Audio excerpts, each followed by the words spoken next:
Merci. Non, mais je pense que je vais quand même revenir sur certaines questions, notamment sur pour permettre de donner une évaluation. Tout à l'heure, Babacar a déjà parlé des partenaires publics de livraison. Je voudrais saluer la présence de M. Lamine Faye, le directeur, Lamine Gaye, le directeur des études et de la stratégie du CETUD. Et hier, vous avez aussi vu un certain nombre de partenaires, partout où on est passé. Nous avons vu Dakar Demdik, pour ne pas le nommer Demdik, qui est aussi partenaire. Et la contribution de ces partenaires est valorisée dans la mise en œuvre du programme. Et donc, il faut comprendre que toutes ces entités, de par leur mission régalienne, comme je l'ai dit, contribuent à la bonne exécution du projet. L'autre élément également sur lequel je voudrais intervenir à la suite de Tierno, c'est vraiment sur la question des infrastructures. Effectivement, monsieur, vous avez raison. Mais le problème, il faut comprendre, hein, et comme je l'ai dit depuis le début, le choix du projet de Dakar a été de miser sur l'existant. Et de plus en plus, d'ailleurs, il faut savoir que le comité, dans les candidatures futures pour les Jeux, les grands Jeux, comme pour les Jeux Olympiques de la jeunesse, le CIO mise énormément sur de l'existant. Ce qui fait qu'aujourd'hui, s'il n'y avait pas eu le report, tous ces projets, ces 3 projets majeurs, enfin majeurs en réhabilitation, auraient été terminés. Mais nous avions fait le choix de dire, on les décale. Parce que le coût de maintenance, si ces infrastructures étaient prêtes en 2024, il faudrait 2 ans pour les entretenir. Ce qui viendrait grever le budget du COJOJ, des JOJ. Donc le choix a été fait de façon extrêmement fine et rassurante de décaler les travaux sur la base d'un planning très bien maîtrisé. Parce que nous avons convenu avec le département sport, à travers le département sport, avec un grand nombre de fédérations internationales pour conduire des événements tests. Pourquoi? Pour nous aguerrir.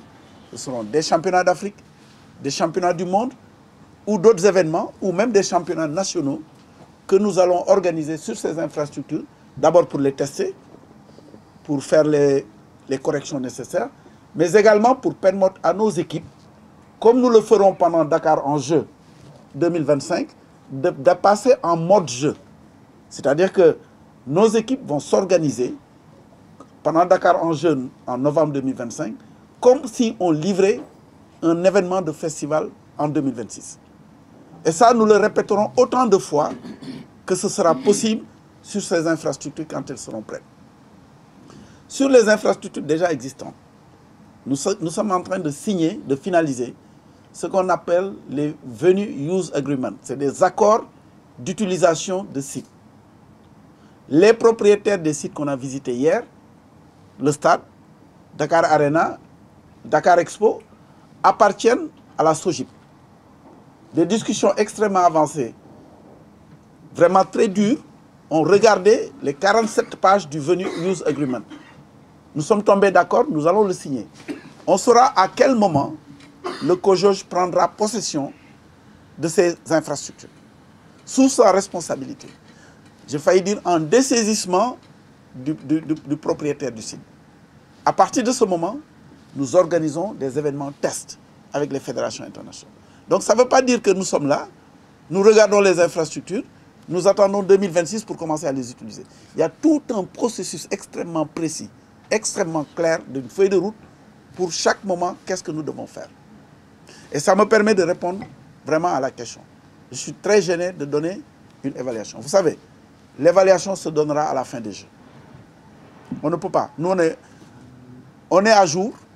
Je le répète, nous sommes à jour, mais nous ne versons pas dans l'autoglorification. Moi, ce que je dis tous les jours aux équipes, il faut savoir que la pression va monter tous les jours. Elle est déjà à un niveau extrêmement élevé. Mais elle va s'accentuer. Nous sommes sortis le 2, le 3, le 4 de la revue trimestrielle avec le Comité international olympique. On a eu une claire idée de ce que nous devons faire. Ma conclusion à cette réunion, à une exception près, je ne la nommerai, ma conclusion à l'issue, quand je concluais, c'était de dire, les gars, il n'y a pas de congé. C'est ça. On n'a pas de choix. Organiser un événement de cette envergure, c'est ce que ça demande. C'est du sacrifice quotidien, nuit et jour. Il faut être sur le terrain. Thierno a dit, nous sommes au rendez-vous, mais il ne dessert pas la pression sur la Géroute. Il ne dessert pas la pression sur la gendarmerie. Parce que nous mettons la pression sur lui, parce que le CIO nous met la pression, parce que l'État nous met la pression. Et vous avez tous vu, nous sommes tous témoins des instructions extrêmement fermes de M. le Président de la République lors du dernier Conseil des ministres. Nous sommes tous témoins des rapports réguliers qui sont faits en Conseil des ministres. Pour vous dire que les JOJ, c'est pris très au sérieux. Il y a eu le Conseil interministériel avec le Premier ministre qui s'est tenu le 15 octobre 2024. 40 mesures ont été prises, dont des mesures qui engagent les administrations, qui sont toutes mobilisées. Et tous les mois, il y a une réunion d'évaluation. Les 40 mesures sont parcourues par M. Sen.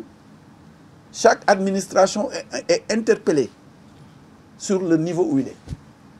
Et on va jusqu'à des niveaux de détail du branchement et d'un raccordement électrique.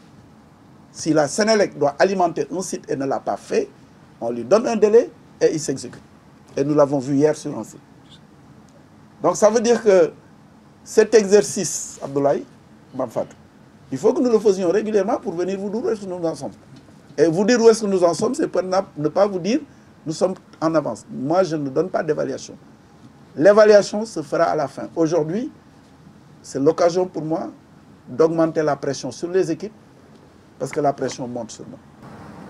Cette mission d'assistance à la maîtrise d'ouvrage qui est placée auprès de AGEROUTE l'accompagne dans la réalisation des infrastructures, mais nous avons ajouté dans cette mission, en accord avec les autorités gouvernementales, une mission de définition d'un modèle de gestion des infrastructures post-jeu.